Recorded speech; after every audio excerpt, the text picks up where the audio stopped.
Isang magandang araw sa ating mga miyembro ng electoral boards. Sa araw ng eleksyon, bilang mga electoral boards, kasama sa inyong tungkulin, ay ang mano-manong bilangin ang boto.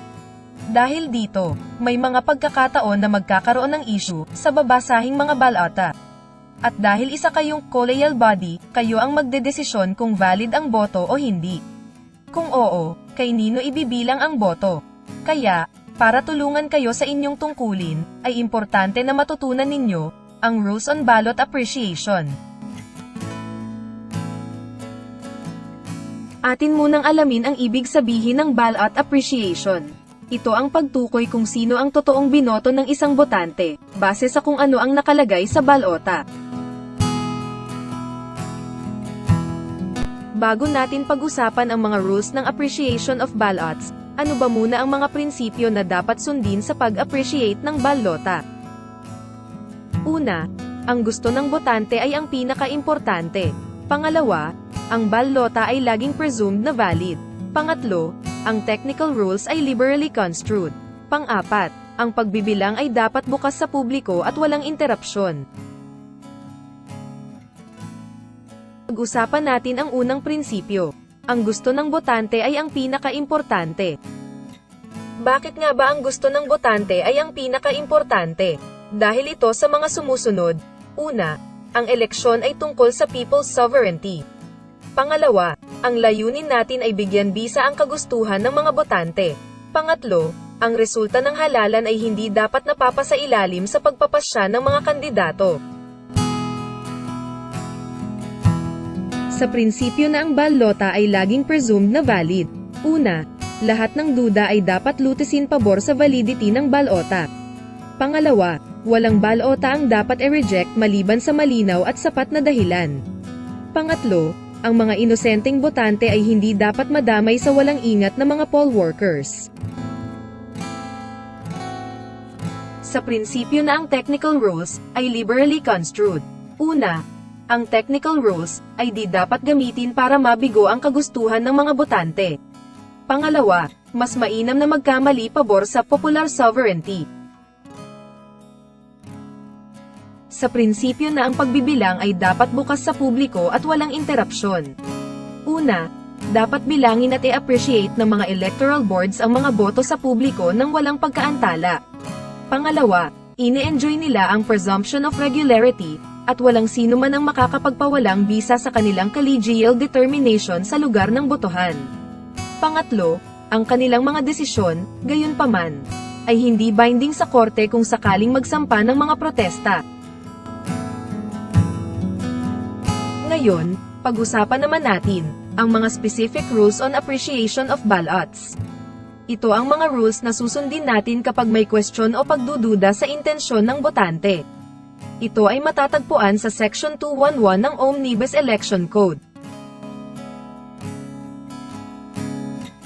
Rule number 1. Ang intent rule. Kapag ang isinulat ng botante ay ang first name o ang surname lamang ng kandidato, ito ay bibilangin para sa kandidato na may first name o last name na isinulat. Tignan ang halimbawa, ang kandidato sa punong barangay, Alfaro, Renato, Nato. Ang isinulat ng botante ay Renato lamang sa punong barangay. Ito ay bibilangin para kay Alfaro. Renato dahil ito ang kanyang first name. Tignan rin ninyo ang example sa kagawad.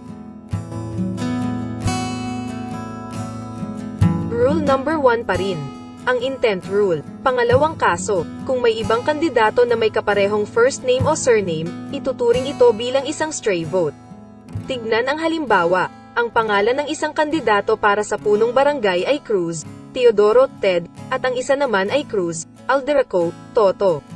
Kung ang isinulat ng botante sa balota ay Cruz lamang, ito ay ituturing na stray vote, sapagkat di malaman kung sino sa dalawang kandidato ang ibinoto ng botante. Tignan ninyo ang halimbawa sa kagawad. Rule number 1. Ang intent rule pa rin. Pangatlong kaso, kung ang pangalan ng kandidato sa balota ay binura, at may pangalan na malinaw na nakasulat. Sa kandidato na ang pangalan na malinaw ang pagkakasulat ibibigay ang boto. Pansinin na sa ibinigay na halimbawa, binura ang unang pangalan na Cordero at may nakasulat na malinaw na pangalan na Chu. Dahil malinaw ang intensyon ng botante, na pinili ang kandidato na si Chu Arlene, sa kanya ibibigay ang boto. Rule number 1. Ang intent rule pa rin. Pang-apat na kaso, hindi nagpapawalang bisa sa balota ang mga marka o mga salita ng pag-ayaw sa pagboto na makikita sa mga blankong puwang. Rule number 2. Ang equity of the incumbent rule. Kung may ibang kandidato na may parehong pangalan at apelyido, ngunit ang isang kandidato ay kasalukuyang nanunungkulan, ang boto ay bibilangin pabor sa nanunungkulan. Rule number 2. Ang equity of the incumbent rule. Pangalawang kaso, kung ang apelyidong may asawa, o pagkadalaga, o pareho ng isang babaeng kandidato, ay may kapareho rin apelyido na babaeng kandidato, at isa sa kanila ay kasalukuyang nanunungkulan, ang boto ay bibilangin pabor sa nanunungkulan. Tignan ang halimbawa. Rule number 2. Ang equity of the incumbent rule. Pangatlong kaso, kung ang nakasulat sa isang linya ay apelyido ng dalawa o higit pang kandidato, ngunit isa sa kanila ay nanunungkulan ng di bababa sa isang taon, ang boto ay ibibilang sa nasabing nanunungkulan. Tignan ang halimbawa. Tumungo tayo sa susunod na rule. Ang rule number 3, ang primacy of surnames rule. Ang isang pangalan o apelyido na mali ang pagkakasulat na, kapag binasa, ay may tunog na katulad ng pangalan o apelyido ng isang kandidato na kapag naisulat ng tama, ay mabibilang sa kanyang pabor. Tignan ang halimbawa, ang isinulat ng botante ay katunog ng apelyido ng kandidato na si Vincent Ligaya. Rule number 3 pa rin. Ang primacy of surnames rule. Pangalawang kaso, kung pareho ang first name ng isang kandidato at apelyido ng isa pang kandidato, ito ay ibibilang sa huling nabanggit na kandidato. Ito ay dahil binibigyan ng halaga ang apelyido kaysa sa first name sa appreciation of ballots. Rule number 3 pa rin. Ang primacy of surnames rule. Pangatlong kaso, ito ay exception sa rule ng primacy of surnames rule. Kung ang isinulat sa balota ay ang unang pangalan ng isang kandidato at apelyido ng isa pang kandidato, ito ay magiging isang stray vote. Tignan ang halimbawa, dahil pinagsama ng botante ang apelyido at first name ng dalawang magkaibang kandidato, mahirap malaman kung sino talaga sa dalawang kandidato ang kanyang binoto.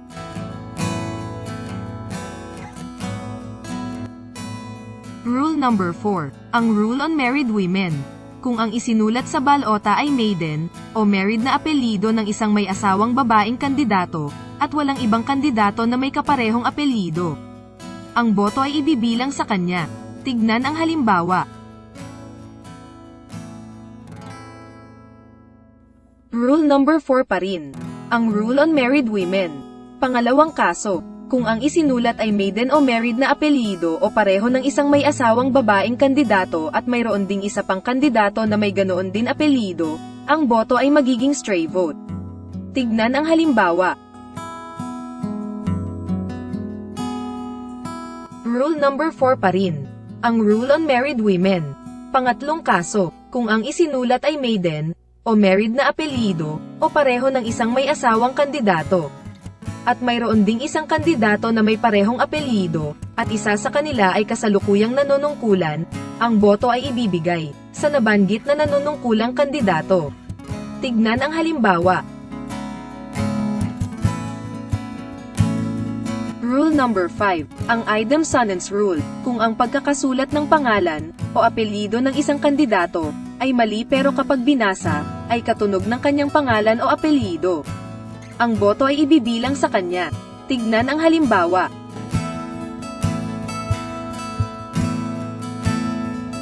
Ang rule number 6, ang rule on the use of nicknames. Kung ang nakasulat sa balota ay ang nickname ng isang kandidato at walang ibang tao sa lokalidad na may kaparehong nickname, ang boto ay ibibigay sa kanya sa kondisyon na walang ibang kandidato para sa kaparehong posisyon na may gayon ding nickname. Ang rule number 6, ang rule on the use of nicknames. Pangalawang kaso, kung ang nakasulat sa balota ay ang nakarehistrong nickname ng kandidato At mayroon ding isang salita ng nakarehistrong nickname ng isa pang kandidato, na ang nickname ay binubuo ng isa o higit pang salita, ang boto ay ibibilang sa naunang binanggit na kandidato. Tandaan, ang basehan ninyo ng nakarehistrong nickname ay ang mga nakalista sa Certified List of Candidates na ibinigay ng COMELEC. Sa halimbawa, ang nickname ni Rudy nang ay Toto Rudy. Samantalang ang nickname ni Omar Reyes ay Toto lamang. Dahil isang kandidato ang may nickname na Toto lamang at walang ibang salita ng kasama, kay Omar Reyes ibibigay ang boto. Ang rule number 6. Ang rule on the use of nicknames pa rin. Pangatlong kaso, kung ang nickname ng isang kandidato ay binubuo ng dalawa o higit pang salita at ang nakalagay sa balota ay isa sa mga salitang iyon at wala ng kandidato na may kaparehong salita o nickname, ang boto ay ibibilang sa kandidatong iyon. Tignan ang halimbawa.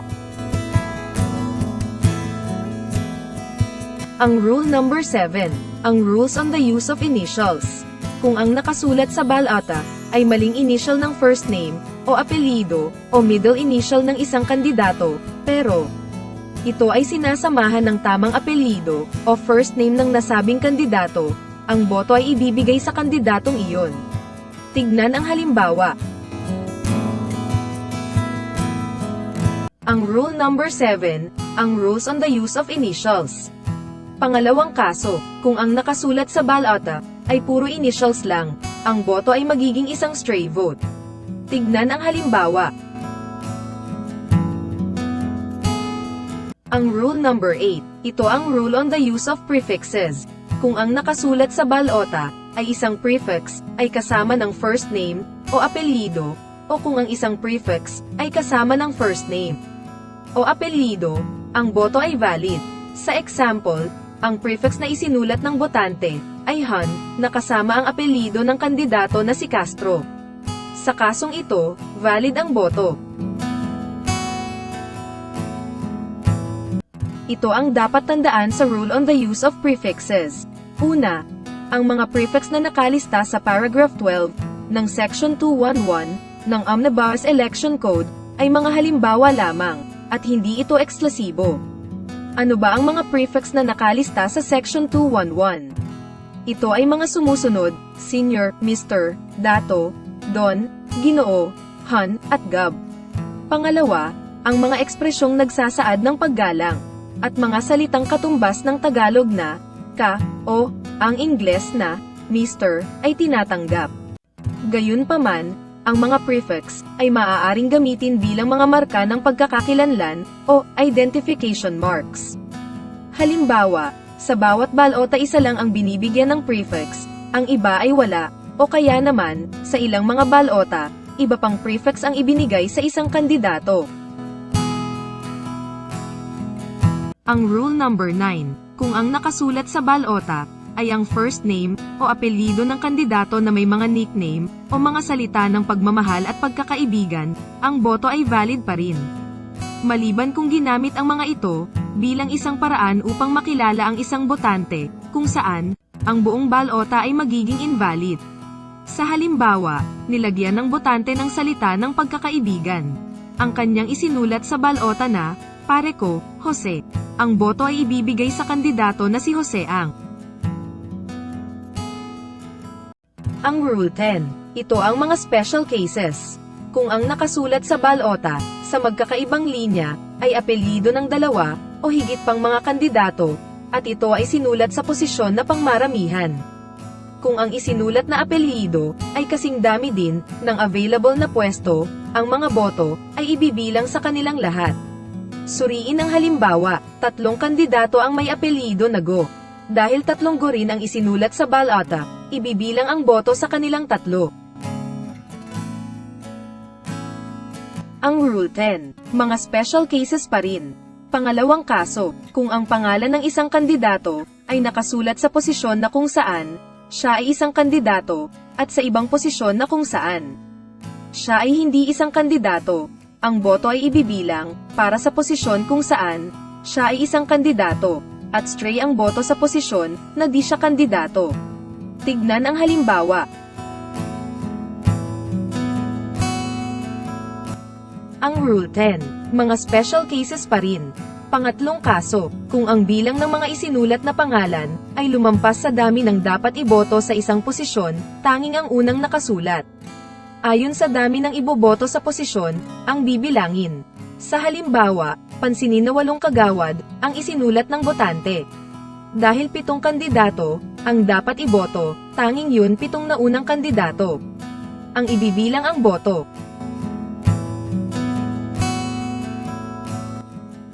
Ang Rule 10, mga special cases pa rin. Pang-4 na kaso, kung ang isinulat na pangalan sa balota ay hindi isang kandidato, ang boto ay magiging isang stray vote. Tignan ang halimbawa. Ang Rule 10, mga special cases pa rin. Pang-5 kaso, kung ang nakasulat sa balota ay tama ang first name ng kandidato, pero mali ang apelyido, o ang isinulat ay tama ang apelyido, pero mali ang first name, ang boto ay magiging stray vote. Tignan ang halimbawa. Ang Rule 10, mga special cases pa rin. Pang-6 na kaso, kung ang nakasulat ay isang pangalan ng isang kilalang tao na hindi kandidato na sinamahan ng unang pangalan o apelyido ng isang kandidato, ang boto ay ipinag-uutos na pabor sa nasabing kandidato. Tignan ang halimbawa. Ang Rule 10, mga special cases pa rin. Pang-7 na kaso, kung ang nakasulat ay 2 o higit pang kandidato para sa isang posisyon na para sa isang tao lamang, ang boto ay magiging isang stray vote. Tignan ang halimbawa. Ang Rule 10, mga special cases pa rin. Pang-8 kaso, kung ang nakasulat ay hindi mabasa o hindi sapat para makilala ang kandidato na binoto, ito ay isang stray vote. Tignan ang halimbawa. Ang Rule 11, ito ang rule on misplaced votes. Kung ang nakasulat ay isang kandidato para sa isang opisina na hindi siya kandidato, ang boto para sa kanya ay isang stray vote. Tignan ang halimbawa. Pero tandaan, may exception sa rule on misplaced votes. Ito ay ang correct sequence rule, ang evident intent rule at ang neighborhood rule.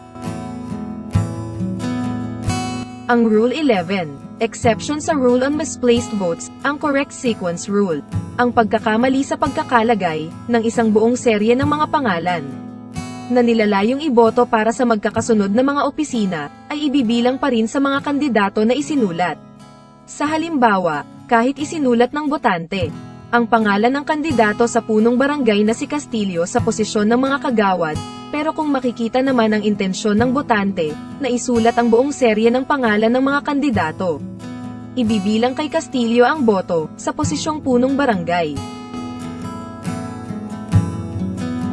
Ang Rule 11, exception sa rule on misplaced votes, ang evident intent rule, kung ang botante ay nakagawa ng isa o 2 maling pagkakalagay ng mga pangalan, kung saan ang mga nasabing pangalan ay preceded o succeeded ng posisyon na kung saan siya ay kandidato, ang boto sa nasabing kandidato ay valid. Isang halimbawa, kahit nilagay ng botante ang pangalan ng kandidato sa punong barangay na si Lau sa kagawad, nilagyan naman ng salitang punong barangay bago sinulat ang apelyido na Lau. Sa ganitong kaso, ibibilang pa rin kay Lau ang boto sa punong barangay. Ang Rule 11, exception sa rule on misplaced votes, ang evident intent rule. Pangalawang kaso, kung ginamit ng botante ang isang direksyonal na symbol pagkatapos ng pangalan ng kandidato na nagsasaad ng tamang opisina, kung saan intended ang pangalan na mali ang pagkakapwesto ng sulat. Tignan sa halimbawa, sinulat ng botante ang pangalan ng kandidato sa punong barangay na si Ruiz sa posisyon ng kagawad, ngunit naitama niya ito dahil gumamit siya ng isang direksyonal na symbol. Kaya ang boto kay Ruiz sa punong barangay ay valid. Ang Rule 11, exception sa rule on misplaced votes, ang neighborhood rule, ang isang maling pagkakalagay ng pangalang nakasulat sa labas ng gitna ng itinalagang space para sa posisyon, ay ibibilang pa rin para sa kandidato na iyon. Tingnan ang halimbawa, na ang isinulat ng botante ang apelyidong Lidonyo sa maling pwesto, ngunit makikita na ang intensyon ng botante ay iboto si Lidonyo sa posisyon ng punong barangay. Sa kasong ito, ibibilang ang boto kay Lidonyo sa punong barangay. Ang Rule 11, exception sa Rule on Misplaced Votes, ang Neighborhood Rule. Pangalawang kaso, ang maling pagkakalagay ng isang pangalan ng kandidato na nakasulat sa bahagi sa ilalim ng linya ng tinatakbuhang posisyon. Ito ay ibibilang pa rin sa kandidatong iyon. Tignan ang halimbawa. Ang Rule 11, exception sa Rule on Misplaced Votes, ang Neighborhood Rule. Pangatlong kaso, ang maling pagkakalagay ng pangalan ng kandidato sa ibabaw ng linya ng tinatakbuhang posisyon. Ito ay ibibilang pa rin sa kandidatong iyon. Tignan ang halimbawa. Ang Rule 11, exception sa Rule on Misplaced Votes, ang Neighborhood Rule. Pang-apat na kaso, ang maling pagkakalagay ng isang pangalan na nakasulat sa puwang para sa isang posisyon. Nakasunod mismo ng posisyon na kung saan ang kandidato ay tumatakbo. Ito ay ibibilang pa rin sa kandidatong iyon. Tignan ang halimbawa. Ang Rule 11, exception sa Rule on Misplaced Votes, iba pang kaso ng Neighborhood Rule. Pansinin ang maling pagkakalagay ng pangalan ng kandidato sa balotang ito. Makikitang malayo ang pagkakalagay sa pangalan ng mga kandidato na sina Beanita at Rosales. Dahil hindi malinaw ang intensyon ng botante, ang mga botong ito ay stray vote at hindi ibibilang sa mga nasabing kandidato. Ang Rule 12, ang Rule on Disqualified Candidates. Kung ang nakasulat ay ang first name o apelyido ng isang kandidato na disqualified ng final judgment, ito ay ituturing na stray vote. Tignan ang halimbawa. Sa Rules on Disqualified Candidates, ito ang inyong mga tatandaan. Una, ang mga boto na pabor sa isang kandidato na na-disqualified by final judgment ay ituturing na stray votes. Batay ito sa paragraph 24, section 211. Pangalawa, ang mga boto na pabor sa isang kandidato na ang certificate of candidacy ay kinansela o denied due course ay ituturing na stray votes. Batay ito sa paragraph 19, section 211. Ito ay dahil hindi na siya kandidato. Pangatlo, ang mga boto na pabor sa isang kandidato na nag-withdraw ay ituturing na mga stray vote. Batay ito sa paragraph 19, section 211. At pang-apat, ang mga boto na pabor sa isang kandidato na idineklarang nuisance dahil sa may kaparehong pangalan o apelyido ng isang kandidato ay hindi dapat ituring na mga stray vote, ngunit maaaring bilangin ang boto pabor sa kandidatong may kaparehong pangalan. Tandaan, sa mga opisyal ng COMELEC lamang po malalaman kung mayroon ng final judgment sa mga petition sa pagkansela ng Certificate of Candidacy o petition to declare nuisance candidate o petition for disqualification. Ang Rule number 13, ang marked ballots. Bago natin pag-usapan ang mga rules sa marked ballots, sagutin muna natin ang tanong, ano ang isang marked ballot? Ito ay isa na minarkahan ng botante para sa layuning tukuyin ang balota bilang isa na kanyang nagawa. Dahil nilalabag nito ang kasagraduhan ng mga boto, nagreresulta ito sa pagkawala ng bisa ng buong balota. Mayroong dalawang uri ng marked ballots. Una, ang marked ballot due to unnecessary marking. Sa ganitong uri, ang pag-invalidate ng balota ay maaari na kagad gawin. Pangalawang uri, ang marked ballots due to pattern voting. Sa ganitong uri, hindi pwedeng madeklara na invalid ang balota dahil kailangan ng ibang ebidensya. Ito ay may dalawang elemento. Una, ang botante ang dapat na naglagay ng mark. Pangalawa, ang mark ay sadyang inilagay para sa layuning makilala ang botante o ang balota. Pero tandaan, ang mga mark na ginawa ng botante na hindi sinasadya ay hindi nagpapawalang bisa sa balota. Kasama na rin sa hindi magpapawalang bisa sa balota ay ang mga markang ginawa ng ibang tao at hindi ng botante. Ang Rule 13, ang marked ballots, unang kaso. Kung ang balota ay nilagdaan ng botante, ito ay ituturing na isang marked ballot. Tignan ang halimbawa. Ang Rule 13, ang marked ballots pangalawang kaso. Kung ang mga pangalan ay nakasulat sa napakalaking mga titik, ang balota ay itinuturing na marked. Tignan ang halimbawa. Ang Rule 13, ang marked ballots pangatlong kaso. Kung ang mga pangalan ay isinulat ng 2 beses sa isang space, ang mga ito ay itinuturing na marked ballots. Tignan ang halimbawa. Ang Rule 13, ang marked ballots pang-4 na kaso. Kung ang pangalan ng kandidato ay nakasulat ng higit sa 2 beses sa isang balota, ang balota ay ituturing na marked ballot. Tignan ang halimbawa. Ang Rule 13, ang marked ballots pang-5 kaso. Ang mga walang katuturang pananalita, mga walang kwentang salita, o mapang-abusong pananalita na makikita sa mga balota ay nagpapawalang bisa sa mga balota. Tignan ang halimbawa. Iba pang mga halimbawa ng marked ballots. Una, ang mga pangalan ng mga kandidato ay nakasulat ng pabaligtad. Pangalawa, pagkakaroon ng mga hindi magkakaugnay na ekspresyon. Mga halimbawa nito ay "Have a good time Mr. Pac ito, forget me not, Che na lang, Jugador, my vote is heartily dedicated," etc. Pangatlo, ang mga pangalan ng mga kandidato ay isinusulat sa ordinaryong pagsulat maliban sa isa na nakasulat sa malalaking titik ng Gothic. Ito ang mga halimbawa ng marked ballots dahil sa pattern voting. Unang halimbawa, ang pagkakaroon ng parehong pangalan sa ilang mga balota sa eksaktong espasyo sa isang presinto lamang.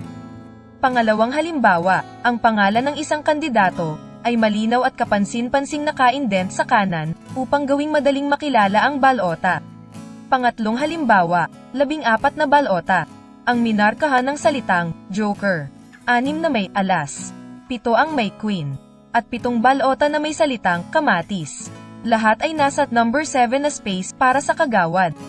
Pang-4 na halimbawa, 15 balota sa parehong presinto, ang naglalaman ng letrang C pagkatapos ng pangalang Galido.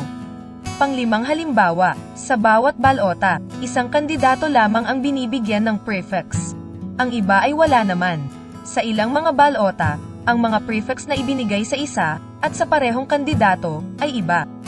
Pang-6 na halimbawa, ang apelyido ng mga kandidato ay sinamahan ng iba pang unang pangalan, palayaw, at mga apelasyon. Ito naman ang mga halimbawa ng mga balota na valid at not marked. Unang halimbawa, ang mga pangalang binoto ay nasa napakalaking block letter.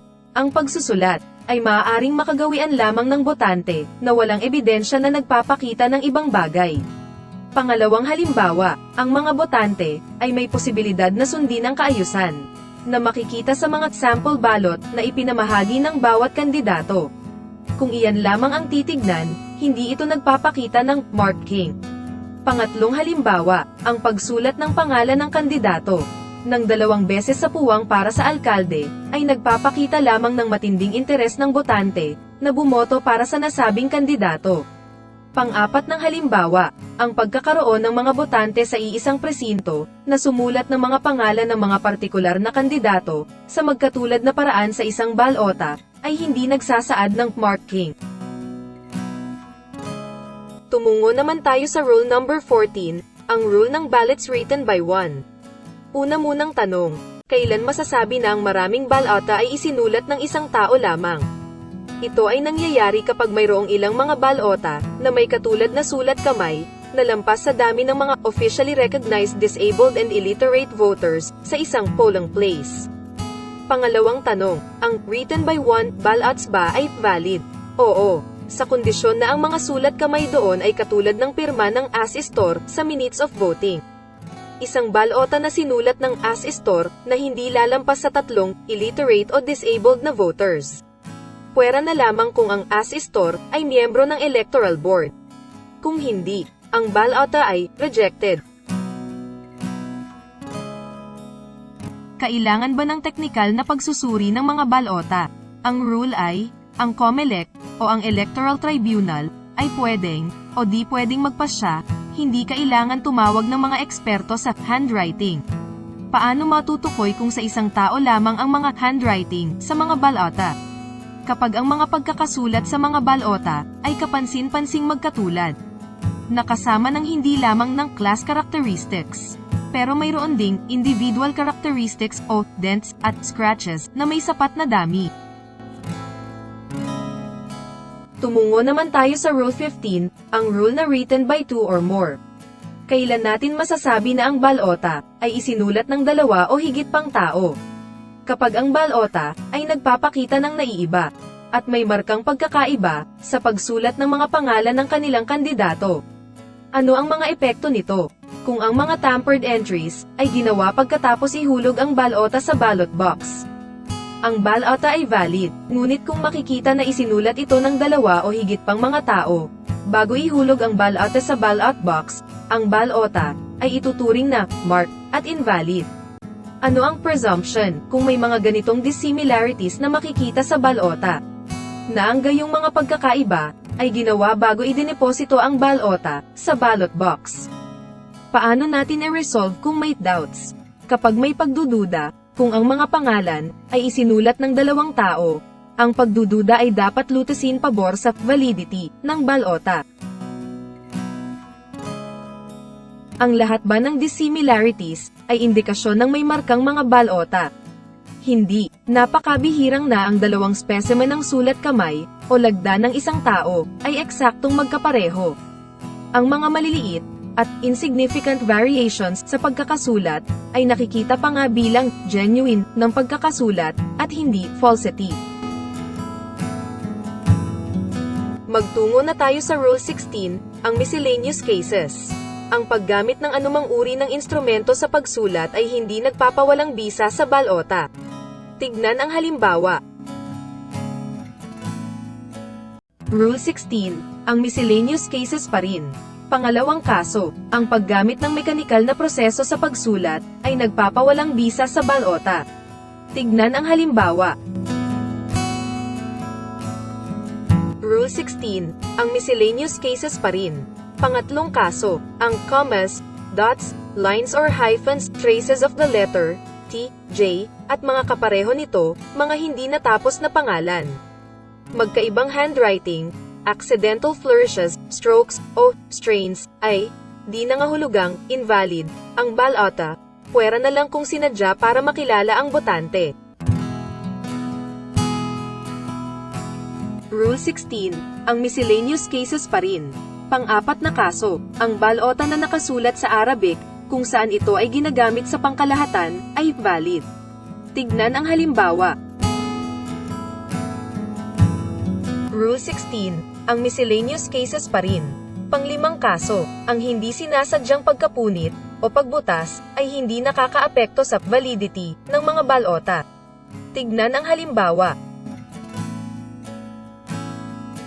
Rule 16, ang miscellaneous cases pa rin. Pang-anim na kaso, ang kabigwang alisin ang kupon ay hindi nagpapawalang bisa sa balota. Tignan ang halimbawa. Ikinalulungkot naming ipabatid sa inyo, ang paglabag sa Section 211 ng Omnibus Election Code ay isang election offense. Lagi nating tatandaan ang paghahanda ay susi sa tagumpay. Ika nga, victory loves preparation. Sa darating na barangay and SK elections, nakakasigurado tayo na mapagtagumpayan natin ang hamon ng ating tungkulin at dahil sa inyo, magkakaroon muli ng isang matagumpay na halalan. Maraming salamat sa pakikinig.